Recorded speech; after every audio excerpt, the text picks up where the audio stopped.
Well, hey y'all, welcome to the Homestead. If you're new here, welcome. Thanks for joining us. Today I'm in the garden. You can see the sheep are right behind me and the cows are right back here too. And you can hear the roosters, but hopefully they won't be too loud.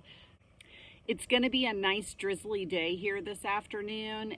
It won't be super hot or super sunny, so it is the perfect time to go ahead and get some pepper starts in the ground.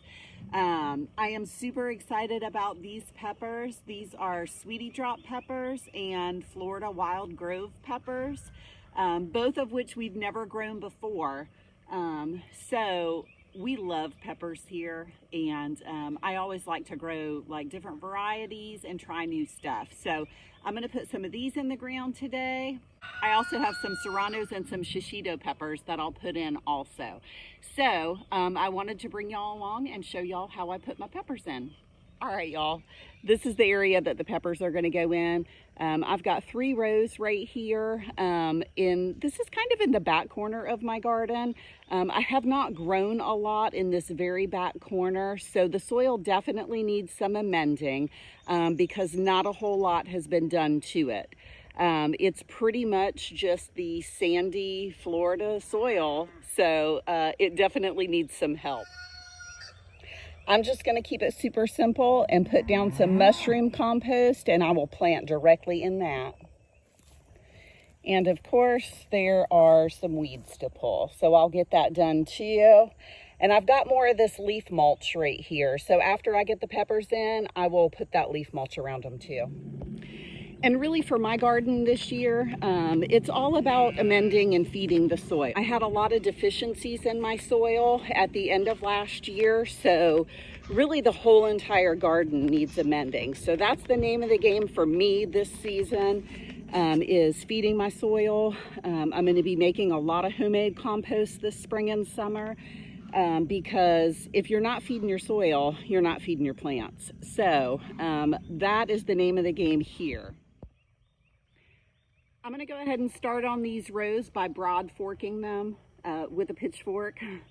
A pitchfork is a lot more affordable than a broad fork, although I would love to have one, but my pitchfork does the trick and I can use it kind of as a multi-purpose tool. So I'm going to broad fork this area, which just loosens the soil just a little bit to give it some aeration and to reduce compaction. So I'm going to do that first.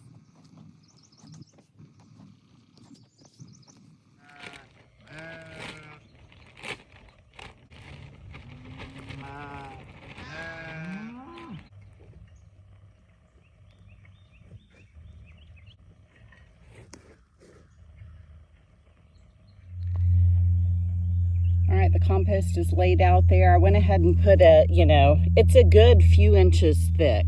And so I will just put the peppers directly in there.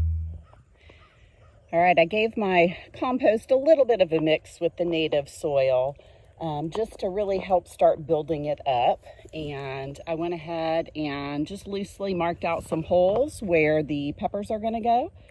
I've found that it's easiest to take all these plants out at once and just kind of place them along the ground until it's their turn to go in.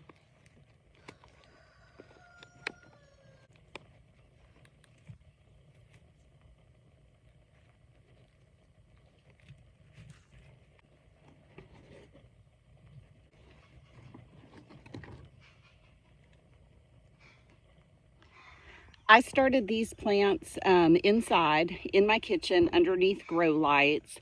They were probably seeded sometime in January, and it's nearing the end of March right now. So they are definitely ready to go in the ground, but I did want to make sure that they got hardened off appropriately. So they've been outside for a good little bit, and we started that process real gradual, just like an hour or 2 at a time, and just increased it every day until they were in the garden full time. And they look great. Peppers are not like tomatoes in the respect of how you plant them. You definitely do not want to plant that too deep. Right at the soil level is perfect. We're going to push in some of that compost around it.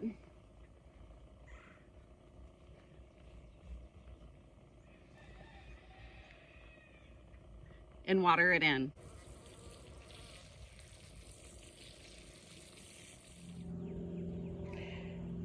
All right, y'all, peppers are in. Hopefully we'll end up with some really fun, new, spicy peppers to add to our salsa. Now I just got to bring in the leaf mulch and get these weeds pulled. All right, y'all. Thanks for putting these peppers in with me. If you haven't already, please like and subscribe to our channel. And please grow a little bit of food of your own. Now it looks great, y'all. It's covered with the leaf mulch. I like to seasonally use things to cover the garden like this.